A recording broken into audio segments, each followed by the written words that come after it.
Welcome to Indoctrination, a weekly conversation series about protecting yourself from systems of control. I'm your host, Rachel Bernstein.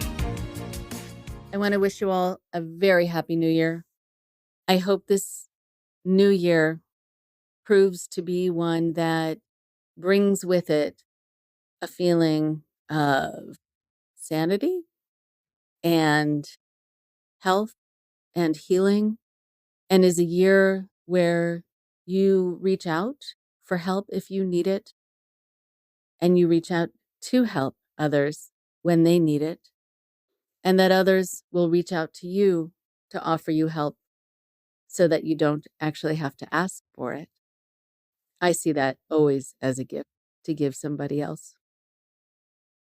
And I hope that it is one that is safe for you and for your families and for anyone who has dealt with a loss due to COVID or anything else.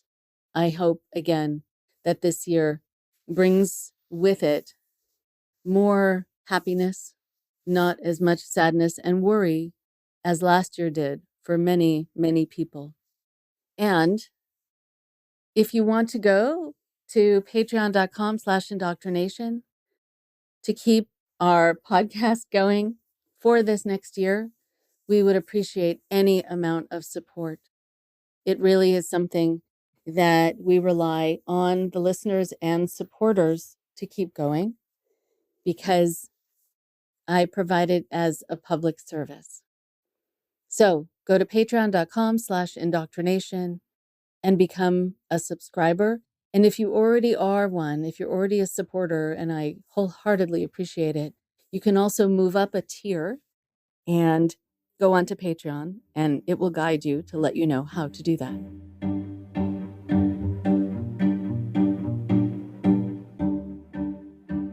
For today, I want to be able to introduce my guest, Lola Binkard, who is going to be speaking with you today and also next week. Lola goes by she, her pronouns, is an author and actress, and she was born and raised fourth generation member of the Church of Jesus Christ of Latter-day Saints, the Mormon Church, in Salt Lake City, Utah. And this is not a show about how Mormonism is a cult. This is about Lola's experiences within it and the after effects from her experiences. Lola also has lived in Los Angeles now for 16 years. And she also wrote a horror anthology called The River God and Other Stories, and a short story, 4-H. And they're both available on ebooks on Gumroad and Amazon. And when I asked her a little bit about how to describe why she was interested in coming on the show, she wrote something that is so well put together, because she's a writer, that I'm actually going to read what she wrote. So she writes in first person. So this is not me talking about me. This is Lola talking from her perspective. Lola says, "My reasons for being on the podcast are talking about the power of boundaries and also shame. I wanted to be on this podcast to talk about the toxic effects of raising girls to believe blind obedience and total self-sacrifice, and that they are somehow feminine virtues, and how teaching girls to marry and defer to the right kind of man sets them up to be the victims of narcissists and high control groups, even if they leave the religion or the group itself. I also felt it was important to stop hiding the shame I felt for falling into the trap of emotional predators as my embarrassing secret, and that it was important to be honest about the fact that anyone can fall victim to manipulative people if they are taught their value or quote-unquote worthiness comes from somebody else. I want everyone to know that boundaries don't make you the bad guy. They shine a light on who the bad guys are." That is really well written and well said. And here's Lola now.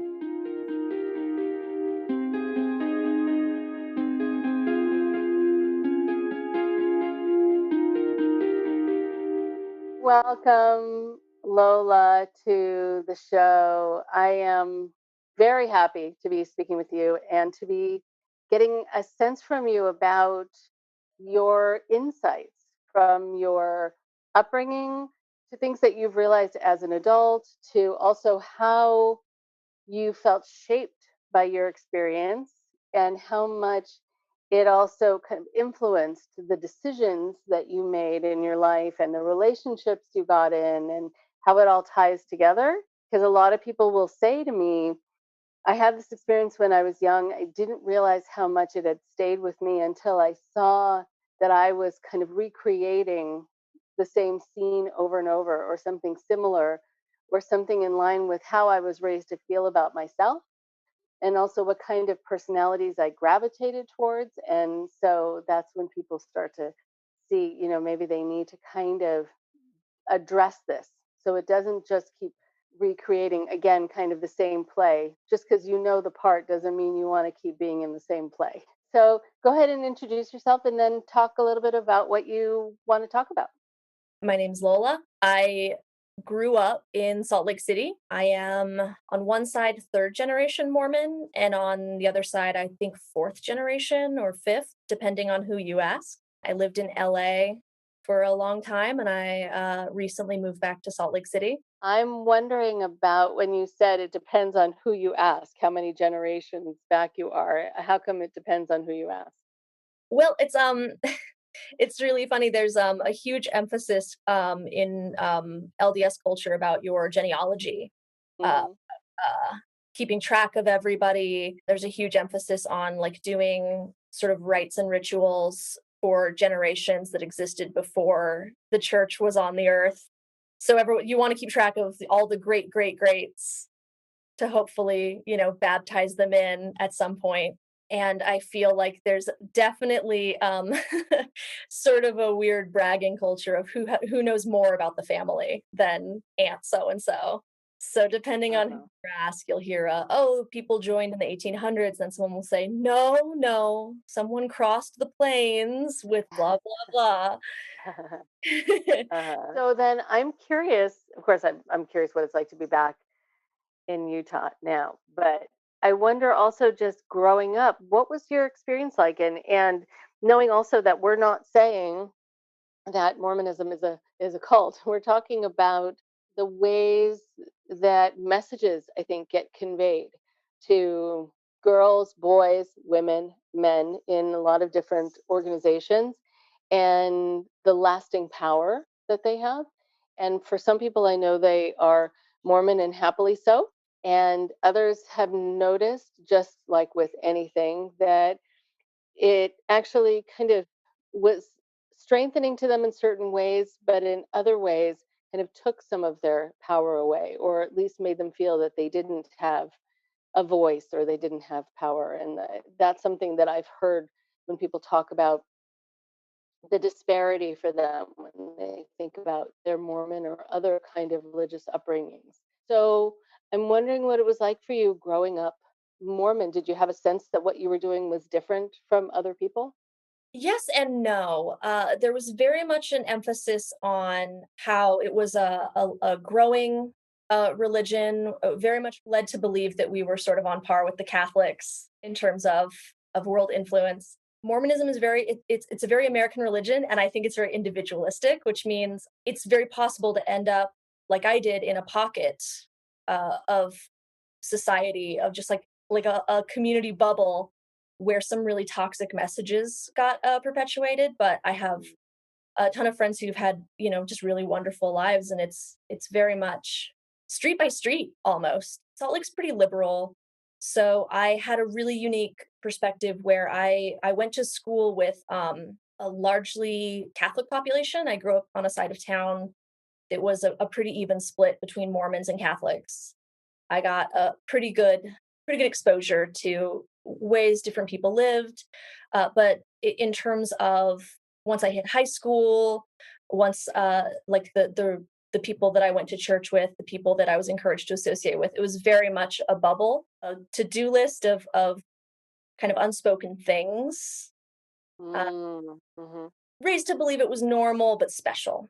Okay, so I'm wondering also if there was a difference that you noticed or you were aware of at the time, or maybe just in retrospect, between being a girl growing up in it and being a boy. What were some of the differences potentially?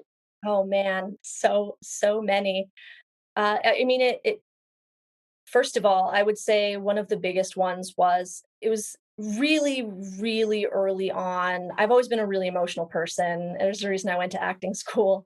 There are certain emotions that are just frowned upon.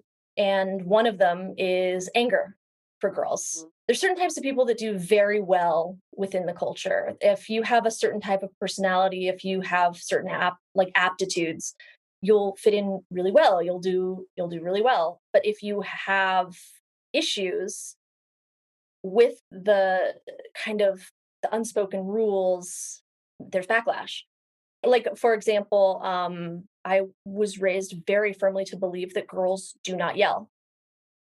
Girls are not allowed to yell. I think I have been openly spoken to several times in my life for behavior, and it was always anger because someone made me mad, and not like flipping a table or anything, but as in like, normal young people things where, a boy would tease me and I would say stop, and they would tease me and I would shout to stop. And then suddenly an adult would be present and I would be spoken to and told to apologize to this boy. And then the boy who was teasing you, was he spoken to as well? No. On my street in particular, a very specific individual, a young man who was kind of known for very violent pranks. He held my head underwater at a pool party. Terrifying. Nothing was done about it. He eventually did get spoken to, but it's because he threw a snowball with ice in it into the face of a girl who had braces and almost damaged her braces, and her parents got angry. And I think he had to apologize to them, but I don't think she got an apology. Wow. What else could girls not do, or what was the ideal about ways that girls were supposed to be? There was very much a sense in the community that a woman's role was essentially supportive. And obviously, it's the extent to which this is abused or kept in perspective depends on what your local church is. But men and boys from a really young age are considered to have the priesthood, they're considered to have a spiritual authority. So, technically, within the religion, as we were taught it, at the age of 12, young men had a level of spiritual authority that their mothers did not have. It wasn't that women weren't valued. It was sort of there was sort of a pedestal of you are a nurturer, you are a future wife, you are a helpmeet. Your job is to learn how to be very feminine, find a man, and that was where your value came from. There are women I've talked to who were raised in very religious environments who talked about their mothers being passive aggressive, and that it seemed to happen quite a lot. And that while their father could be aggressive, their mother could be passive aggressive. Mhm. And for a lot of people, dealing with passive aggression is more difficult because there is this sort of manipulative piece to it. At the same time, for a lot of women, that's all you're left with. That's your only choice to get a message across. If you can't raise your voice and you can't be angry, but you still want to be able to say how you're really feeling, and you can't be upfront about it. And so there is this interesting kind of morphing into needing to be manipulative in your way just because your other options have been taken away from you. And so I don't know if that's something that you saw. Oh, absolutely. On an ongoing basis, to the point where we had a joke in our among the kids that I grew up with that you knew that you were hated by someone's mom if they were worried about you in a public kind of way. Make sure you're at church where everyone can hear and say, I'm worried about Lola. Such and such a thing was said, and I'm just so shocked that someone could say something like that. It would be instead of like, listen, your kid needs to cool it. It was like, Right. oh, I'm not mad. I'm just disappointed where everyone can hear us. Okay. Being disappointed. Kids do talk everywhere about how finding out your parent is disappointed with you is much more kind of impactful, like a knife going through you, more so than if they're angry. Okay, that's so interesting. Okay, so you did experience that.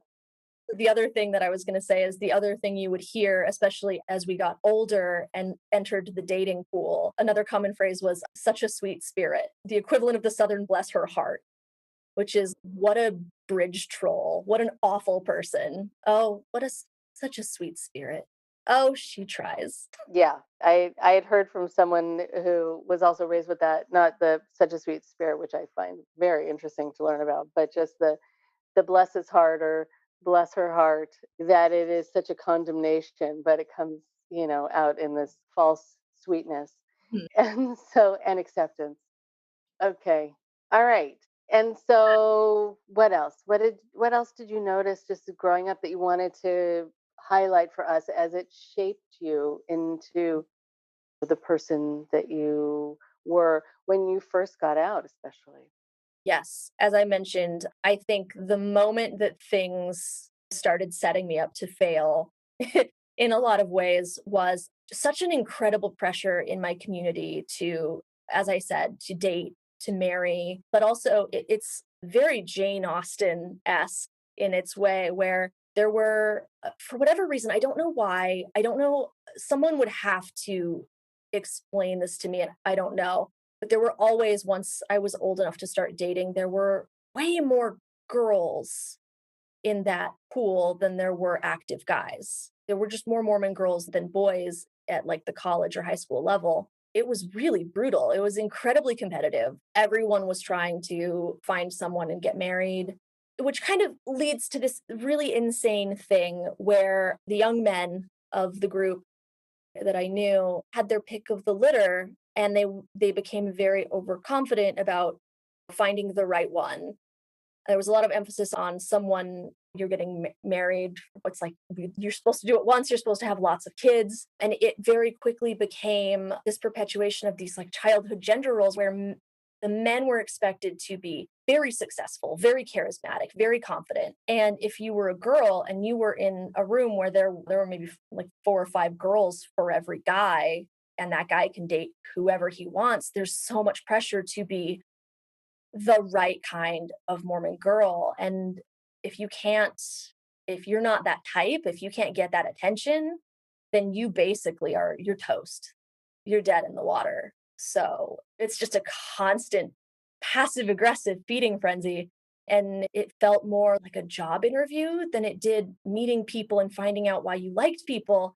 And in hindsight, it just made you want to gravitate towards the guys in the room that weren't weird. You were like the handsome guy in town and you were funny and you gave great talks in church and you had a great job. You wanted to be the girl that that guy looked at because that was your metric for success. You asked jumping ahead to realizations and stuff, but I moved to LA. I went to acting school and I could not for the longest time figure out why I kept chasing the hottest guy in school, the lead singer, the what have you. And I had learned this piece of malware. I had swapped out the desirable characteristics where it wasn't about a return missionary. I didn't want to get married in a Mormon temple. I didn't want to do those kinds of things, but I had internalized the idea that I had to land the best guy and that was winning. Yeah. Just thinking about it, just from teenage perspective, that's often the case. And then I want you to be able to highlight then the distinction there. That's often the case with dating, that you have the girls who are going to go after the most, whatever, fill in the blank kind of guy, and guys also going after girls in that way. And word to the wise to girls who are younger who are listening to this, go for the nerds. They're just great. They're just nice and smart and good. Just go for them. Anyway, give nerds a chance. If I went back in time and told myself when I was younger, find someone who's kind. Yeah. And so here we have this, like what you're describing is like every teen movie. I'm picturing at a dance. All the girls waiting on Len, like lined up, and the other guys lined up, and only a couple people being picked. But that sounds like that was so much a part of your growing up experience. Absolutely. I had that so ingrained in me. It didn't help that I was in high school at a time when all those late 90s teen movies where, the nerdy girl gets the makeover and then everyone stops in the hallway and stares. She's prom queen and whatever. Uh-huh. Every aspect of my life. Let's just internalize that. All the John Hughes moments of our media background. Right. Yes. And so, though, I wonder, though, for your experience, was it that it was even more important because it wasn't just about dating, this was about who you were going to marry Yes. or someone who you were going to have children with, someone who was going to help you get to the kingdom of whatever. It wasn't just who's going to be a fun boyfriend for a little while, right? Oh, you were looking for the person that you were going to marry for time and all eternity. Your children were going to be sealed to you forever. And you were essentially like acting out the plan that God wants for all people. Every religious community has like their urban legends where some people are like, I believe this. And then it's maybe that gains steam. Maybe it comes from the top. Who knows? But there was a musical called Saturday's Warrior. And the premise of this musical is that before we all came to earth and we were all up in heaven waiting for our chance to come down and have our trial and find our future spouse, that some people made promises to other people to find each other on earth. Your soulmate might have been someone who you knew before. So it could even transcend like the mortal veil. When it went well for people, it could be incredibly romantic. In a lot of ways, it was I mentioned like a Jane Austen type thing, but it was also a little bit like a 1950s kind of throwback kind of dating culture where if there was a guy and he genuinely really loved a girl and they both were really happy about each other and their future and they both really wanted to have kids and he had a great job, like there were people who would meet someone and say, I think I want to marry you, and they would go on 3 dates and get engaged and get married and have kids and just be absolutely thrilled with a really wholesome love story. And some other people thought they were having that and their partner was making a very, in hindsight, like mercenary decision of you're the hottest one, you're the richest one, you're related to this person that I want to impress. And then people would end up married and miserable. And I was going to actually ask about that because there are some cultures, some religions and cultures where people sometimes don't meet each other until their wedding day. And so you just wonder for some people who you talk to who have been in those arranged marriages, their expectation was just that they were doing what was going to make their families happy and following their tradition. And they weren't really expecting a lot more from that relationship. So they weren't really very disappointed. Other people did exactly what you're talking about, that they did this and then lived in misery. Often in those cultures and in those branches of religion where people are brought together, once you're married, you're supposed to stay married. Mhm. And within that system, too, the woman usually will lose her power and her voice. And then anything really can happen. Mhm. And she's supposed to somehow be fine. So then here I'm wondering about with all of them, I mean, just the intensity of the culture and being so many generations back, having Mhm. this in your life. I know we're skipping over many years, but just to get to that place where you were saying, I don't know if this is me. I don't know what to do. Am I going to have to leave my family? I've seen what happens to people who leave. Am I ready to make this decision? I'm curious about that moment for you. When we decided to record this, I had this memory that was just the most profound thing of just things that I had buried. And I know it can be cliche to talk about like the root of why and that exact moment X, Y, and Z happened, but I remember like it was yesterday. I had gone on this church trip. It was a girls' church trip. It's called the Young Women's Program. That's like the Bible study Sunday thing for girls. And we had gone on this retreat to this like gorgeous lake, and we had set up our tents, and there were canoes. And I've been on the water since I was a kid. I know how to use a canoe. I was a Girl Scout, and I wanted to take the canoe out. And the women said, no, we can't take the canoe out until the last day of camp when the men come up, because the bishop, the head of the local congregation, was going to come up because he has the priesthood, and he was going to like preside over like a fireside meeting. Patriarch was going to arrive, and we could all talk about what we learned on this trip in his presence. And I was told, no, you can't take the canoes out. We have to wait for the men to get here. And feeling, okay, that's stupid. Why does no one else think that's stupid? Come on now. And I remember really vividly that on the last day, it's so funny that I get emotional about this because it's a canoe and I had one at home. It's not like I even really wanted to go out on that particular day, but I remember that the day that the bishop did show up, he just took the canoe out without asking if anybody wanted to go out with him. And he was being very unsafe. I don't even remember if he was wearing a life jacket. He was like pretending to tip the boat over. And I was appalled. I was standing on the shore and I was appalled. And I was trying to tell the young women's leader, like, he needs to stop doing that. This could happen, that could happen, and being shushed. And realizing that, like, that was going to be my life, was we were going to wait around for men to tell us who we could be and maybe let us hang out with them. And we weren't, even if like we were more qualified in some way, like I know that's arrogant, I was 13, but I was more qualified than this middle-aged man who was, you know, Hmm. goofing around in a lake.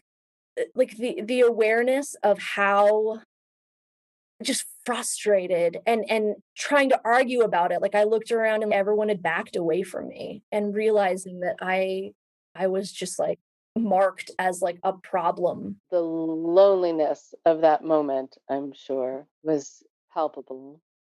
Mhm.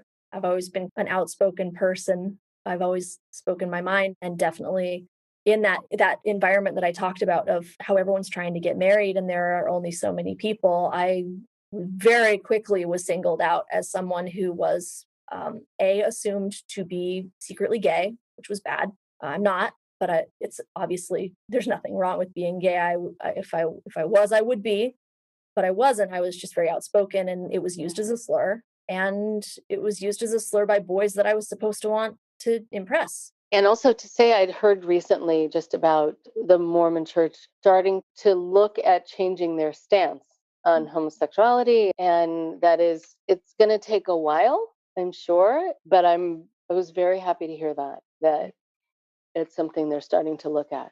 There's definitely a lot of young people who are gay who have had a much worse time than I did. I got ostracized by boys my own age for something they assumed I was, but I didn't have the added heartbreak of, being the thing that I was told was wrong.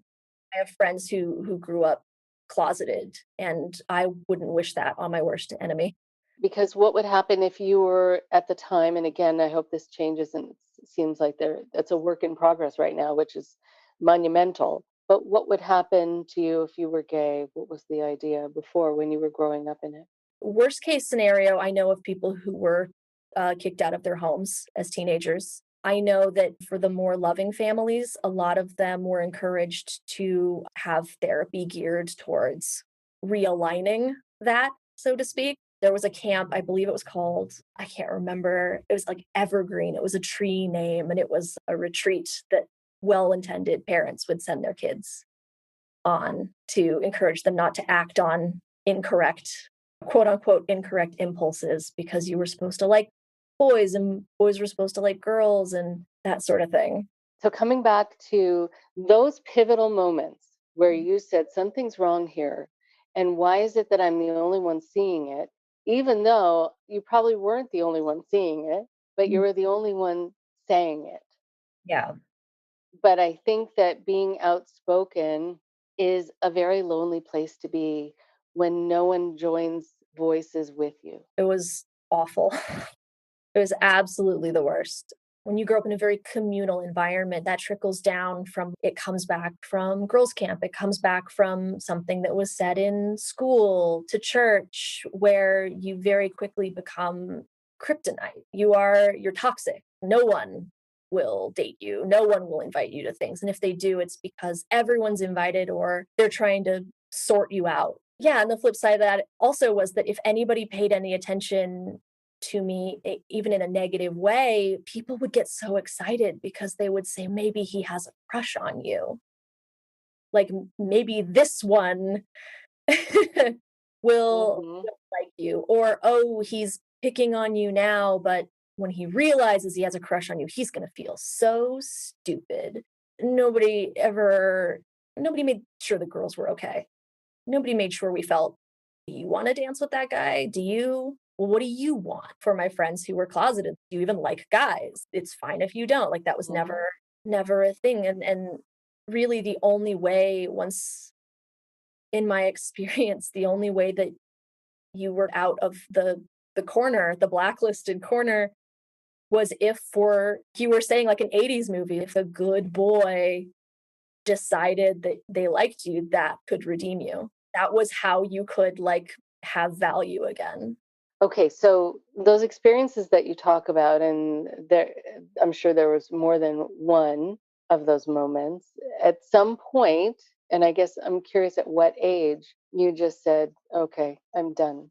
It kind of started slow and it built up, but I would probably say the final straw for me was when I was in high school and a boy who I also went to church with called me a homophobic slur in a Bible study. There's a class you take called seminary, and it's basically like a weekday Bible class. I was arguing some feminist point. I was steamed about something. I usually was, but yeah, he said, "What are you?" And then he said something and the teacher laughed. The Sunday school teacher laughed, and I realized that I was nothing. I was nothing to anyone in this room as I was. It was horrible. In any environment, when you have an adult present, whether it's religious, whether it's anything else. I mean, kids talk about this actually who have different learning disabilities in schools and they make a mistake or something, and the teacher also will laugh or put them down. There is something very significant about not having backup, about not having adults there who you can rely on to protect you. And Mhm. in fact, they're siding to a certain degree with the perpetrator. Yeah. And okay, so that was it for you. Yeah. Okay. From there, what happened? I mean, obviously, like, it's not entirely as simple as anything else. I went to college for a few years.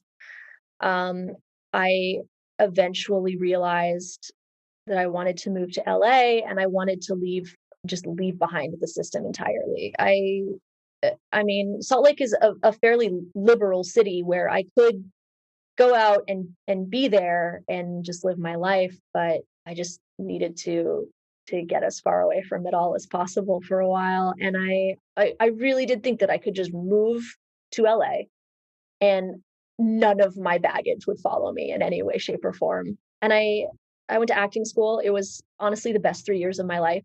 I got so much accidental therapy out of it. Uh, Mostly, yeah, just mostly learning how to get in touch with your emotions. I learned how to yell. I learned how to cry. I hadn't openly cried in front of other people in probably about 5 years at that point. So I had a teacher in acting school who was like, "You mhm. learn how to cry. This is very bad for you." And it was wonderful. It was the best 3 years of my life. Like, everyone was very good and very kind. I did not quite realize at the time the reason I was having such a great time dating and flirting with all these boys I went to school with is because they're all actors and they're all very charismatic and they're all trying to be the best. And I was strangely comfortable with that for some reason. And there were more Mhm. girls than there were guys at that school. And that felt very normal to me. So I hear the intro into a story because when you, with it set up like that, so here I was finding myself drawn. It is true. We gravitate towards what's familiar. And when something feels familiar, sometimes we don't step back and ask ourselves if it's right, if it's healthy. It just feels like you've come home. It feels like you also know that part, know that role. And also, if there was this value system around having the most charismatic person be interested in you, that's going to be ingrained. And until you are able to look at that objectively and say, like, is that a good idea? Or is it more of kind of a moth to the flame? Mhm. And so then what happened? Yeah, I had a great time with it when I was at acting school, and also the fact that I was doing very well for myself at acting school, where I was winning at the game that I had been losing at my whole life, because the type of person that guys at acting school wanted, like, more aligned with who I was. So I was like, great, I'm crushing it. I am winning at, I don't know I'm playing this game, but I feel like I'm winning at something. Mhm. Mhm. And I was at school, it was a bubble. It was a bubble designed to be a very safe space, and when that bubble popped, it's been said so many times that the predators and the high control situations find you when you're at a crossroads. I had no idea what I wanted to do with my life. I went from a scenario in which I was acting every day and I was doing fun stuff. And then I was out in the world and I was trying to be a professional actor and I could barely get any audition. I was a struggling actor. It was a thing. My community was gone because school was over. And there's no official diagnosis here, but I fell in with one of the biggest sociopaths I've ever met. And he messed with my head for the next like 5 to 7 years, kind of a little social cult based around a particular musician. His name was Alex. It all happened with such, I mean, it always starts in like such a good way. It's always, you never think you're getting into something bad. I very deliberately, when I moved to LA, I told myself I wasn't going to be a cliche. I wasn't going to like fall in with like dangerous people or do like drugs or do anything crazy. And I fell in instead with this music scene that really aligned with kind of the PG family friendly values that I'd been raised to believe were appropriate. There was a music genre in the 2000s called wizard rock, and it was a bunch of musicians and artists and creators who made things based around Harry Potter and like young adult books. And it was very wholesome. It was all ages. It would be shows at libraries, at community centers. And there was this particular individual who was the lead singer of a band. And man, he did a number on me.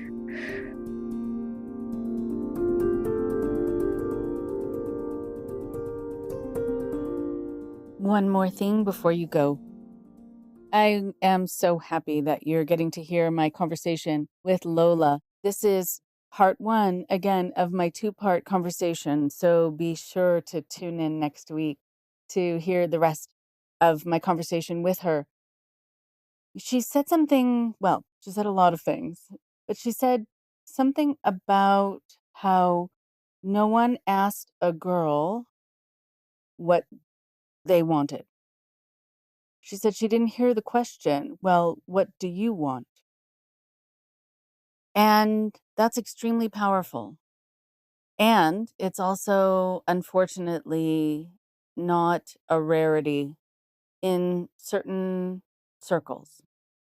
Even, I mean, just speaking personally, being raised in a family unit, being the baby, having siblings who had strong opinions about things. And I came along and I think my folks wanted to have me be the one who went along with things. And which I understand, but I do remember hearing more than once, more than twice, more than 3 times. Oh, it's okay. Rachel will be fine with anything. That meant whatever we decided to do, or outing we decided to go on, or food we ordered, or movie we decided to watch. Oh, it's okay. Rachel will be fine with anything.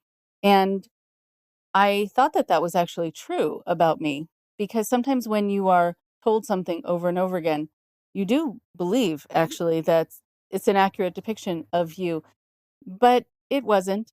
I am actually very easygoing and flexible, but I had to learn to not be overly accommodating and overly silent when it came to decisions where I could have actually voiced my opinion and I could have actually had another person do what I wanted every once in a while. I thought that it was my role to keep everyone else happy. And in fact, I remember playing board games and other games with my family and knowing that I was going to forfeit the game. That even though I was the baby, sometimes I was about to win and I just thought it's not worth it because it's going to make other people potentially upset. And so I would somehow find a way to lose the game. And it actually didn't bother me at the time. I was happier to keep peace.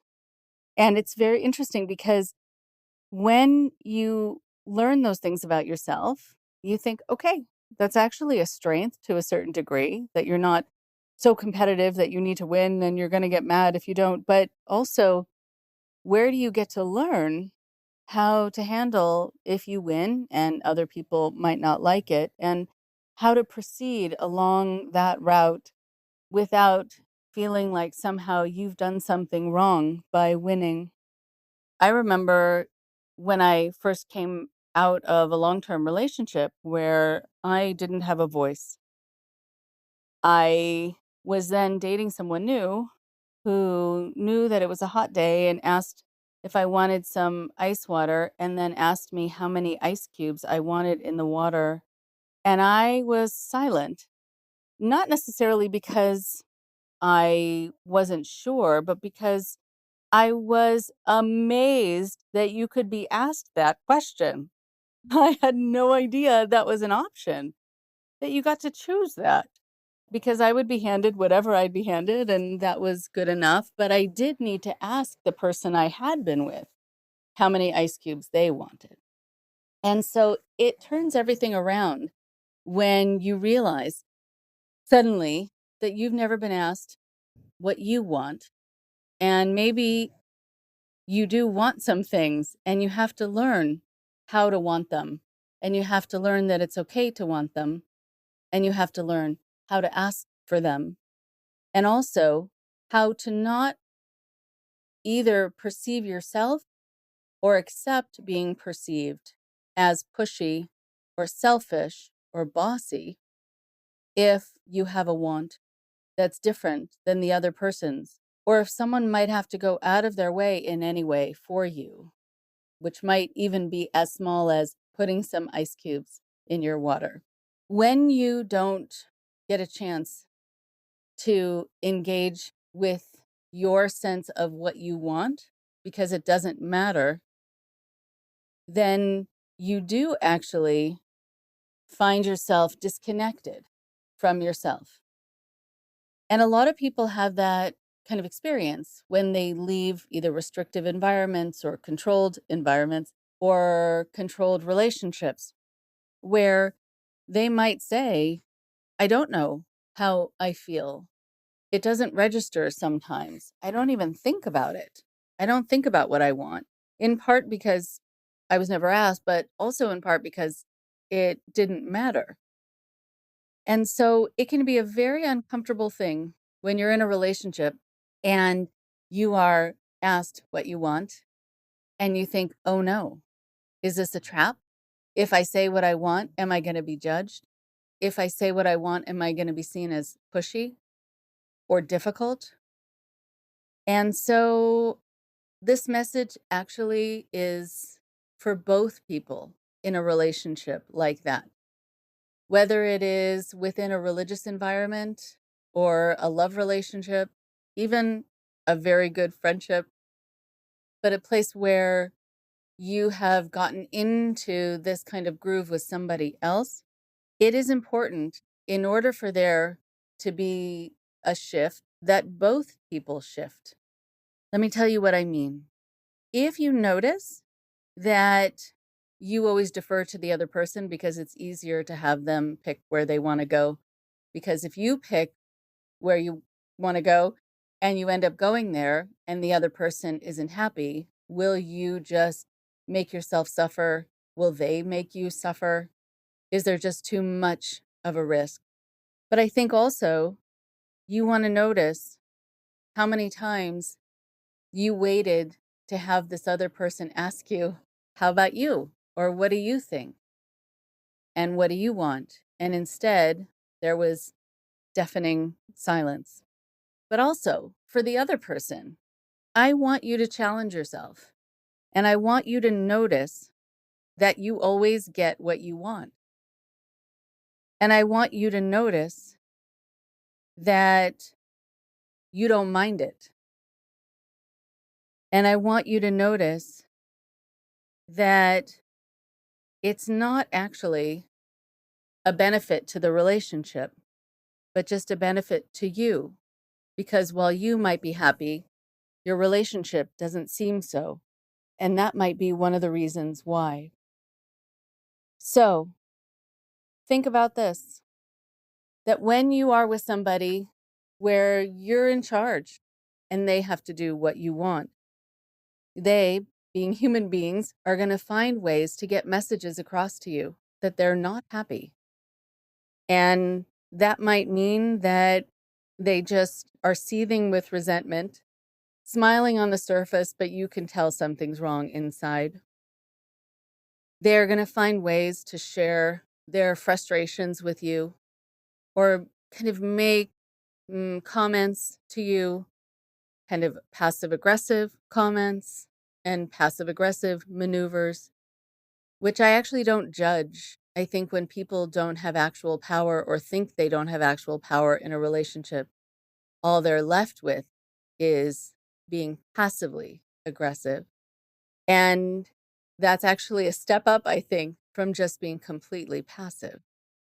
Although ideally, it would be wonderful for you to actually be able to have a voice in that relationship so you don't have to be passively anything. But I think for the person who is in charge, know also that you want to ask yourself the following question: do I know what my partner likes? I might have been with them for a long time. It could be my love partner, it could be my prayer partner, it could be people I just spend a lot of time with. Do I actually know them as well as they know me? They know the food I like. They know the movies I like to see. They know the books I've read. They know what political and social views I have. They know about my hobbies. They know about my strengths and the things that I consider to be my weaknesses. I've opened up to them and I've talked a lot about me. And then think, do I know any of these things or just a fraction of these things about the person I'm with? And why is that? So, again, you both need to shift. The person who needs to be able to know that what they think and what they say matters will only be brave enough if you make space for it, and if you make it safe, and if you don't punish them for it, and if you don't label them for it. And I know also that you will only do this if it matters to you to do it, and if you're willing to forfeit being the only one who matters. I really hope that matters to you. Talk to you next week. Thanks again for listening. Tired of ads? Well, listen or download this show for free on NPR's Radio Public app, Spotify, Apple Podcasts, Stitcher, and more. Please support Indoctrination at patreon.com/indoctrination. We have over 100 interviews that you can access with any donation. Subscribers receive bonus interviews and other cool goodies. And we love hearing from you too. So send us an email at indoctrinationshow@gmail.com. Thank you for your support.